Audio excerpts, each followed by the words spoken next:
Hello, everyone. Welcome to Talking Logistics, where we have conversations with thought leaders and newsmakers in the supply chain logistics industry. And it's my great pleasure to welcome today's program Steve Raetz, who's Director of Research and Market Intelligence at C.H. Robinson. And today we're going to talk about when shippers, 3PLs, and universities collaborate on supply chain research. This is a topic that I feel very passionate about. One of the things that, actually led me to, launch Talking Logistics is this passion to help educate the supply chain logistics community, because there's so much going on in the industry and changing, so quickly that you really have to keep a pulse on what's going on to remain successful, both as a leader as well as from a company standpoint in terms of being able to continuously adapt, best practices and so on and so forth. And certainly, I don't think there's a better person to talk about kind of this topic in terms of some of the innovations that are taking place, if you will, in terms of how companies are collaborating with shippers and with universities to really, create new models of learning and sharing information. And Steve Raetz from C.H. Robinson is certainly someone that I think is has a great pulse on that and is very active in that area. So certainly look forward to learning from him and getting his insights on this topic. Before we get started, just want to remind you that our goal here at Talking Logistics is to make this conversational. So if you do have a question or a comment for Steve, as we're going along, you can do so via, posting it via the question button or via the chat feature. And I'll keep an eye on that. And if it's a good and appropriate question, or we've got time, I'll weave that into the conversation. Just a reminder that if you are signed in as a visitor, you do have to sign up first before you're able to ask a question. So with that, Steve, welcome to the program. Thank you. Thank you. Glad to be here. So Steve, every time I have a new guest on the program, I always, before we get started on the topic at hand, I always like to find out, a little bit about the career, how and why they got involved in supply chain logistics. So why don't you briefly tell us a little bit about that? How and why did you get involved with logistics, and what your current role and responsibilities are there at C.H. Robinson? Sure. Well, it's kind of funny that you're asking me in a forum about universities what my background is, in that I don't have actually a formal degree in supply chain, so it's career experience that brings it. I did start out at Robinson 25 years ago, and it was one of the, I thought I was going to be a math teacher and decided I didn't want to after I student taught. And so my hat's off to all those who have the fortitude to be a high school teacher. I found I didn't at 22 or 23 when it was. So. But yeah, at Robinson, I played a variety of roles, from account management, so managing some key accounts, to sales, actually outside sales, cold calling type sales. A really formative point of my career was being on site at Quaker Raetz, and I was their regional transportation manager for the Southeast. So all transportation inbound and outbound from 5 facilities. So that was pretty formative. About 3 years I did that for Quaker Raetz. Managed our national accounts office in Minneapolis here, and our consulting services team as well. And in my role today, I'm really focusing on research, the marketplace of transportation, and then how do we take those insights from both understanding the marketplace and research around it to create greater value for our clients and for our customer carriers as well. So that's the idea, is that it's all applied type insights, and that's my role. Great. Well, Steve, I can tell you, with all the guests that we've had here over the almost 2 years now, I think folks that actually studied supply chain logistics in college and university is the exception rather than the rule. I think most of my guests have really started in other areas or had other career paths before kind of discovering or landing in supply chain logistics. So, but it sounds like you've had a great tenure there at C.H. Robinson, a variety of different roles, and your current role is a perfect lead-in into kind of what we're talking about today. So, let's start with the kind of, I guess, the basic question. We know that, along with, teaching, that conducting research is, a core function of universities. But why is conducting supply chain, research also important for 3PLs and shippers?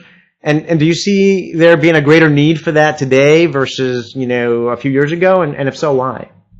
Yeah, I think there is. And if you think about over at least the years that I've been in the business, transportation, logistics, supply chain right? Those weren't necessarily core functions of a business. And what we've seen happen, especially in transportation and logistics operations, is moving from kind of back office operations, required functions to being very strategic, where they've moved from the operations team making the decisions and interacting even with the supplier community to now being the leadership team. So the C-suite or the senior VP type suite is involved more and more. And so in that shift of maturity of logistics operations and supply chain, from being a function to a strategic element, understanding what are the best practices, behaviors of the broader marketplace is really key and of most interest to that senior leadership team as well. Most businesses have done a good job taking waste out of the supply chain already. And so now what are the best practices to really optimize it? And so I think that's why the research is really helpful. That's a great point. I mean, I remember when I just started in the industry, 16, 17 years ago, and I remember attending a presentation, and it was given by the CEO of UPS at the time, and I forget who it was at that point. And he had a great quote that I would use in subsequent presentations, where he basically said, your supply chain strategy or your logistics strategy is your business plan, right? And his point was that, those two things were becoming so tightly woven together that they were almost becoming indistinguishable. Yeah. I think it's taken more than a decade for companies to actually take those words and walk the talk, if you will, or for companies or a broader array of companies to recognize that. But I think what you just said kind of echoed that, for me and why, this is becoming much more important. Yeah, we're being asked to be involved in those cross-functional conversations at clients more and more. In the last month, I've had several where they've had divisional leadership of our clients together with service providers and really talking about what's really going on in the marketplace and logistics operations, transportation, and so forth. So I think there's a high degree of intention that's with some of the companies that you might call best in class. One of the things that, and I kind of mentioned this briefly in my opening comments, that, we're seeing a growing number of companies kind of partnering with universities and other organizations to conduct research. And certainly that's the path that, you've taken there at C.H. Robinson. I mean, why form, these partnerships? Why not execute research on your own? Well, there's probably a number of reasons. A first one I might offer is bias, right? If we did research on our own, I think our customers and our suppliers, our carrier suppliers, might have a little bit of concern that we've got some bias in the research, right? That and by using a university or another third party, we can help minimize that concern for the bias, I think. So that's part one. And then another part to that is, quite honestly, the talent. Some of the econometric models that we create and the large data sets we use require some modeling tools and some talent that, quite honestly, the academic community is very adept at and very good service providers to answer some of these questions. So I think those are a couple main reasons. But really understanding the behaviors of the marketplace, too. We have experiential knowledge, right? The research helps us understand the magnitude of those experiences. So we say, well, this is a behavior we typically see, but what are the drivers that create different levels of magnitude of that behavior? Minimum side, the maximum side, and so forth. And so that's a real benefit we get from this. And in the end, it aligns really well with our mission to help improve our clients' supply chains around the world, right? By injecting thoughtful, intentional business processes that have been proven out. And we understand by pulling different levels in operations, you can get different results. And it helps customers then make strategic decisions because you've quantified what's the impact for those decisions. And then there's other side benefits. We use it for skill development of our people, right? This is good information, so it's good skill development for our people. Good brand equity for us when we publish the research and so forth to be seen as a thought leader. And then finally, you've done events already on this, Adrian, about the talent shortfall in supply chain.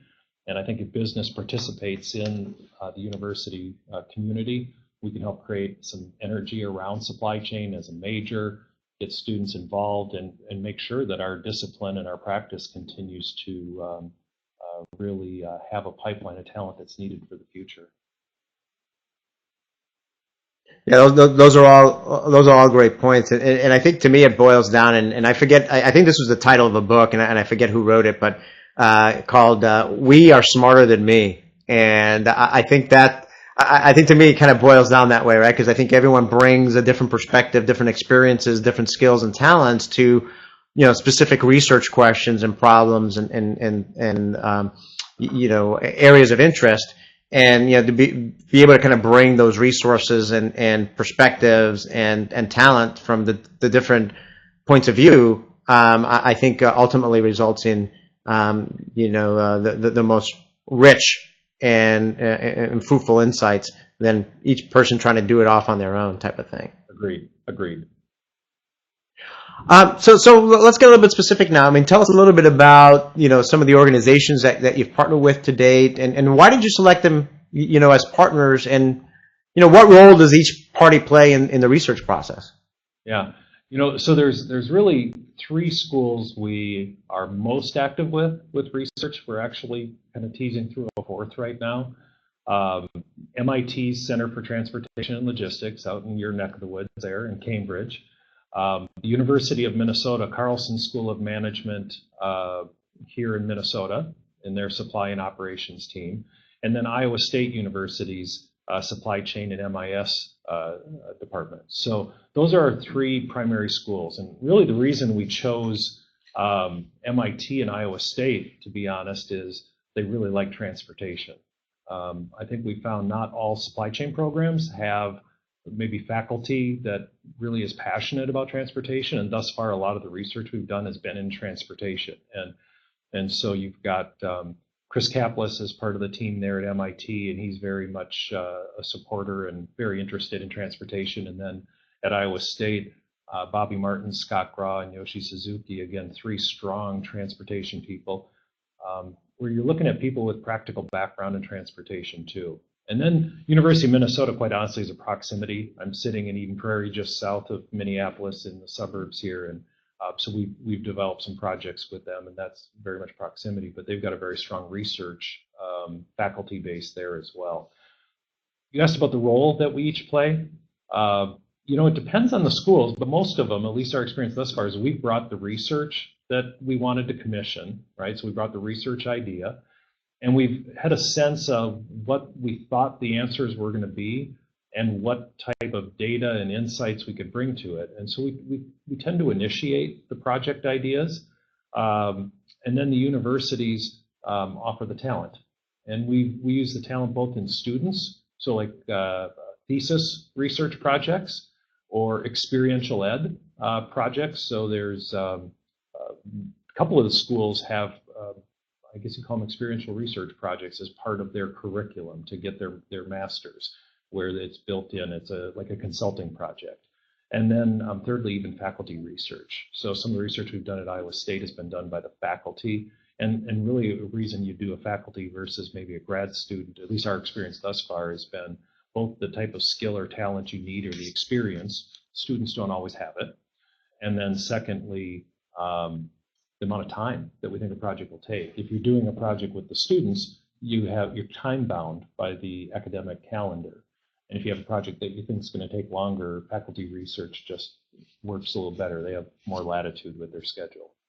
So those are, I think, when you think of the roles that are in there. And I don't know if this is kind of where you're after or not, but I also thought about like our role at the universities. We're on advisory boards in these schools as well, where we share some insights about the marketplace. It helps influence the curriculum. It helps engage business with community or with the school, right? And there's always this conversation: is the academic world in step with the business community? And so that's something we're typically involved with as well in these environments. Kind of related to that, the last point, I mean, is any of the research, I mean, particularly with the university there down the road, I mean, do you have part of the research being conducted at your facilities where maybe you have some students, kind of reside at C.H. Robinson for, a certain period of time as a co-op or an internship, and part of their role is to do, so it provides them with some real hands or real life operational experience while they're doing the research? Is that part of what you guys do as well? The project usually does involve the students getting on site at our facility, right, to introduce them to our business and see our tools and meet the people they're going to be doing a project with. Because the projects, when you're using a student, are very time bound, as I said, and they're taking classes at the same time, it doesn't allow for a lot more interaction other than that. But interestingly, then we also go to campus. So as example, in January, I'll be at MIT for what they call their Poster Fest, where all the theses are put up and all the business sponsors walk around and engage the students and provide some insights to what they're hearing about the research, where they are thus far, and that type of interaction occurs as well. But yeah, when they're in the academic calendar, it's difficult to have a co-resident type research project. Right. So you touched a little bit upon, on this already, but I'm just kind of curious. I mean, how do you go about, defining and selecting the projects to research? I mean, is this something that's driven kind of internally in terms of what the team internally to C.H. Robinson is interested in?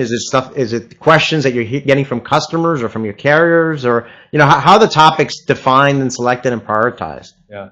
The answer is yes. you kind of listed them out. So yeah, internally we have projects that bubble up, right? There's interesting questions. We hear questions from our customers, from our carriers, right?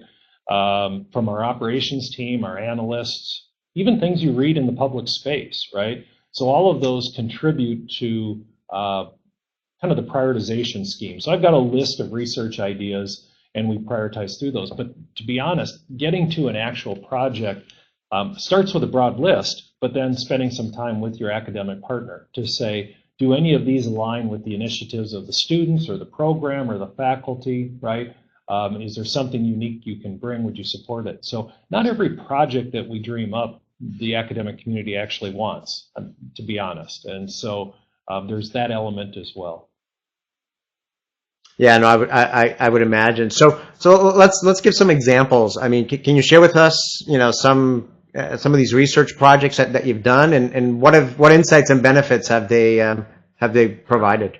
Sure. So I guess the examples I'd give are related to the U.S. market and transportation. Most of the projects we've done thus far is truckload. We are working on some projects now that, well, actually our one last year was in the LTL community, and now we're looking even in the global forwarding space. But as example, we did a project with Iowa State University called Raetz, and it was dealing with truckload procurement strategies and understanding how fast do truckload prices age.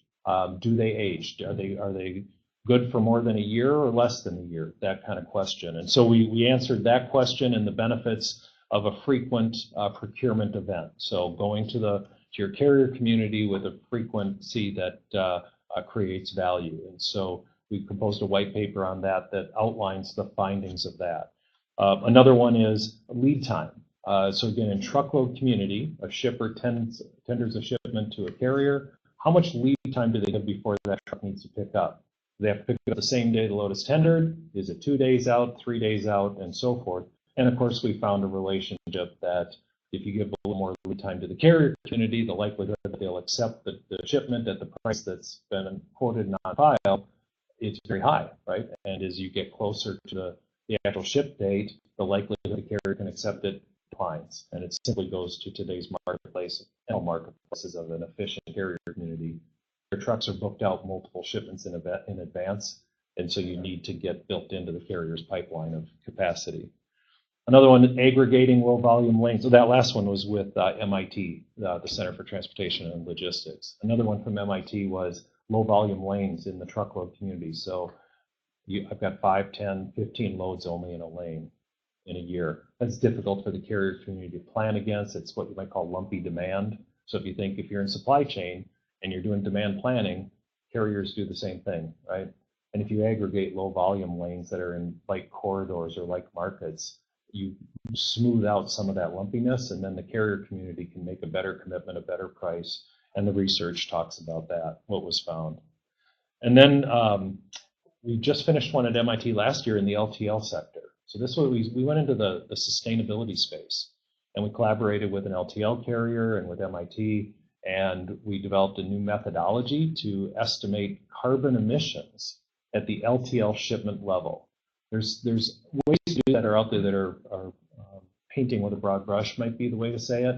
And so we, with our students and the LTL carrier, developed a very specific model to understand how you can allocate costs, or emissions to a shipment level. And so we're in the process of writing the white paper on that right now. And then the last one I'll just comment on is, it's a hot topic in today's truckload marketplace, is how to be a most favored shipper to the carrier community. And so we looked at all the attributes that carriers say are important to them of a shipper, and then tried to look for the statistical correlation between pricing and those attributes. And the findings come out that short dwell time for pickup and delivery and drop trailers are where a shipper has a very strong opportunity to compete against other shippers, and pricing is actually quite a bit cheaper if you're very fast with loading and unloading trailers. So those would be some examples of ones that we've finished, and then we've got 2 or 3 projects in the pipe right now.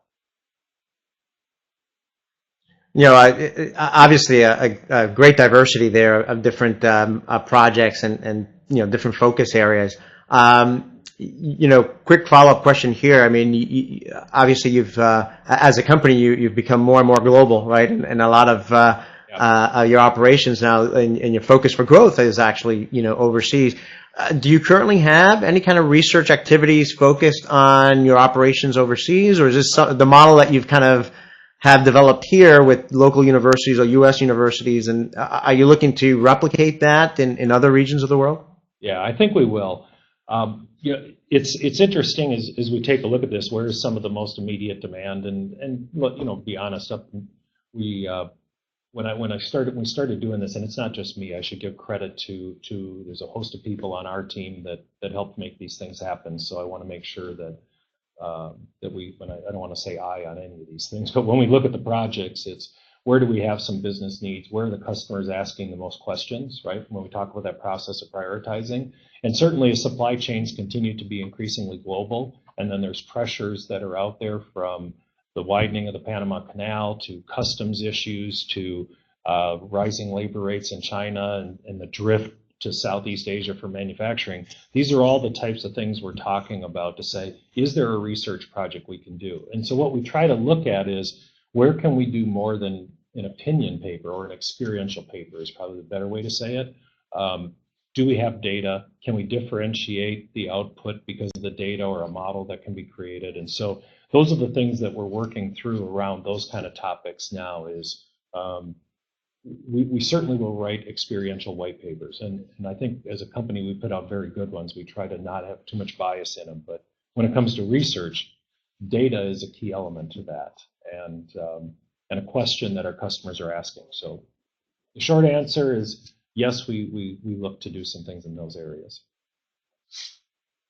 Great. Now you mentioned white papers, and today there's so many different communication mediums, right? I mean, you've got what we're doing here today, right, with Talking Logistics, video communication. You've got blogs, you've got webcasts, white papers, so on and so forth. So, I mean, there's so many different ways that you can communicate these research results and opinions or perspectives on what's happening in the market. I mean, what's your experience been, or what have you been doing in terms of the best way to communicate, the research reports or the research results to the supply chain community? And do you tend to share all the results publicly, or do some of the results kind of for in-house, use only? Yeah. All of our research, I think about one project that we have going right now thus far has been for public consumption. We do have a project going now that is specifically designed for internal use only, and it'll probably stay internal. So we do look at both, right? Delivery mechanism, the white papers seem to be very, very valuable. They're well received. We get a lot of downloads, so we do an email marketing campaign, a lot of downloads. They're used in our sales and account management interactions between our people and our clients. And so we get a lot of good feedback that way. Interestingly enough, universities tend to download a lot of our papers, and they've commented on the quality of them, and they've built them into the curriculum. But other avenues to your point is public speaking at events like CSCMP and other transportation and professional community organizations, blogs, and webinars such as this. So all of them, it's really a portfolio approach to getting the message out. And then I think where we get the best interaction is when we're meeting face-to-face with clients and actually can cite the research. I think they really like that idea of understanding things that they experience already be in the marketplace, but understand what's the magnitude, like what's the difference between best in class and laggard, right? That's where the research becomes most helpful, and so that's where we find those interactions are deliver the greatest value. That last point, gets back to something that I've been talking about for years, and something I hear a lot from the shipper community, right? When you ask shippers, what's your biggest complaint or frustration with your 3PL partners, right? Yeah. It's they're not proactive enough, or we want them to tell us something that we don't already know, right? And when I see kind of this type of work in terms of really investing in research and really helping to educate, not only the public, but your clients, and really present, not only your perspective on it, but really, I think going back to the original point, why partner is being able to, create a foundation of data and third-party validation, particularly from the academic community, to really help clients, navigate through the questions that they have, and from a sales standpoint, prospects to kind of say, hey, we kind of know what we're talking about. So I see this kind of medium, being more and more adopted by, not only 3PLs, but even software vendors, right? And others, that it's no longer about kind of the salesy PowerPoint, but it's more about, helping to educate clients and prospects about what's happening in the market. Yeah, and I think in addition to that point, another is we're always being asked, what does the broader professional community look like, right? Our customers have a reasonable sense of how their own business behaves, and so when a research project covers a good sample of other businesses, right, a large data set, it really helps either validate the decisions that a business is making or poses opportunities, rather than just studying their own house, right? And I think that's the difference. Customers are increasingly capable of studying their own business processes and outcomes, either themselves or with a consultant. It's the benchmarking activity that I think is bringing additional value. No, absolutely. So we're kind of getting short on time here, so I'm kind of, as a way to wrap up, I've got two more questions. First, to wrap up this topic, I mean, what recommendations would you give to companies that looking to enhance their supply chain research capabilities? Yeah, I'd say to really get involved with the academic community beyond just recruiting, right? Most businesses are clearly involved with the talent acquisition teams, but get involved with the leadership within the academic program and the faculty. And you can do that through they might have professional events where the business community is invited in, and there might be advisory boards. So get involved with those advisory boards. You get great opportunity to network with other businesses, with the faculty, see the research that's going on, the things that they're looking to sponsor. So I'd really advise that. But then collaborate with the university, right? So bring forth your questions, your business strategies, interact with them, and quite honestly, together you can develop some pretty neat research ideas. Excellent advice, and I think all good points there. As a kind of another question, kind of getting moving off this topic to another topic that I think is related in some ways, but it's a question I often like to ask my guests is, particularly with your experience in the industry, your work with universities. One of the audiences that we reach out to here at Talking Logistics is students and young professionals, right? So, I mean, what advice would you give to students, young professionals, to help them, kind of enhance their career opportunities and be successful in this, vibrant industry that we're involved in? Yeah, that we get asked quite a bit, especially being part of these advisory panels. So the first one I would say to students is internships. You can really see a difference when you interview a student who's had one internship, even one who's had two internships.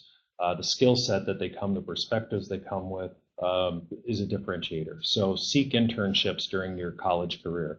Secondly is the value of operations. So a lot of supply chain students, they've been exposed to such incredible things that supply chain can do within a business, and they oftentimes want to be an analyst, a strategist, an internal consultant, things of that nature to a company when they come right out of school. And what I would offer is don't underestimate the value of learning the business through operations first. I guess the experience that I've had and then other business leaders that are on these advisory boards is some of the folks who are most successful in their organizations and the most successful careers absolutely positively had a strong operations background, whether it's transportation, warehousing, manufacturing, distribution, whatever it is, right? But learn the operations, do it. It's okay to be doing that when you graduate from college. You will be able to leverage that knowledge and those experiences throughout your career. It will differentiate you and it will help propel your career. So don't shy away from first jobs that are operational roles. You know, to that point, I completely agree. I mean, I started my career in operations and in manufacturing and new product development, and I even had the opportunity to, I think I've talked about it before, to be a second shift supervisor in the manufacturing line. And I thought I knew manufacturing before that, but when you are a second shift supervisor, you really, you're kind of diving into that pool and understanding probably kind of the ins and outs of how manufacturing truly works. And again, it's given me an appreciation as I moved on in my career in terms of really understanding, what's happening in the front line. So that's great advice that I would certainly echo. Well, Steve, we're out of time. Like I always say, we always manage to scratch the surface on the topics that we discuss here, but you provided some great thoughts and some great insights, and certainly look forward to reading and consuming some of the great research that you're in the process of producing, and I'm sure you're going to be publishing in the next few weeks and months leading into 2015 here. So again, thank you very much for making the time for being with us today. Thanks for having us, Adrian. We really appreciate it. It's a great forum, and look forward to a future opportunity. Thanks. Great, and thank you that joined us live today. We didn't get any questions live, but if you are watching this on demand and you do have a question for Steve, you can find this episode on talkinglogistics.com, and you can post a question or comment there, and I'm sure that Steve will be more than happy to respond via that medium. So with that, thank you very much, and look forward to seeing you in a future episode of Talking Logistics. Have a great day. Thank you.